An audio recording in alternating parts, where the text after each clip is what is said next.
Hello friends, नमस्ते, प्रणाम। मैं हूं आपकी सुषमा पंडित। आप सभी को सादर प्रणाम करती हूं और वेलकम करती हूं अपने यूट्यूब चैनल पर। तो फ्रेंड्स, आज मैं आप सबके लिए बहुत ही सुंदर सोहर उठान गीत लेके आई हूं। तो आप लोग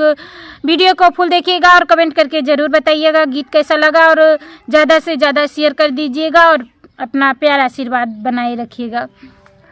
ननदे मोरी रूठ गई, सुन मोरे सैया, ननदे मोरी रूठ गई, सुन मोरे सैया, ननदे मोरी रूठ गई, सुन मोरे सैया,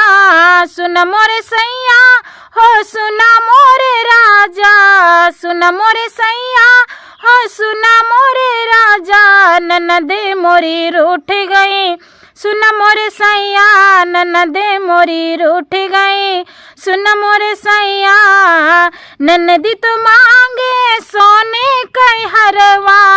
ननदी तो मांगे सोने कई हरवा, सोने कई हरवा, हो सोने कई हरवा, मैं पीतल थमाए आई, सुन मोरे सैया, मैं पीतल थमाए आई, सुन मोरे सैया, ननदी मोरी रूठ गई, सुन मोरे सैया, ननदी मोरी रूठ गई, सुन मोरे सैया,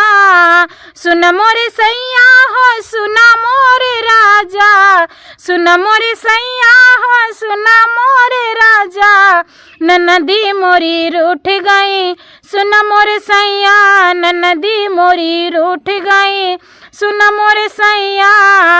ननदी तो मांगे सोने कई नथिया, ननदी तो मांगे सोने कई नथिया, मैं पीतल थमाए आई, सुन मोरे सैया, मैं पीतल थमाए आई, सुन मोरे सैया, ननदी मोरी रूठ गई, सुन मोरे सैया, ननदी मोरी रूठ गई, सुन मोरे सैया, सुन मोरे सैया, हो सुना मोरे राजा, सुन मोरे सैया, हो सुना मोरे राजा, ननदी मोरी रूठ गई, सुन मोरे सैया, ननदी मोरी रूठ गई, सुन मोरे सैया। ननदी तो मांगई सोने कई कंगना, ननदी तो मांगई सोने कई कंगना, मैं पीतल थमाए आई, सुन मोरे सैया, मैं पीतल थमाए आई, सुन मोरे सैया, ननदी मोरी रूठ गई, सुन मोरे सैया, ननदी मोरी रूठ गई, सुन मोरे सैया,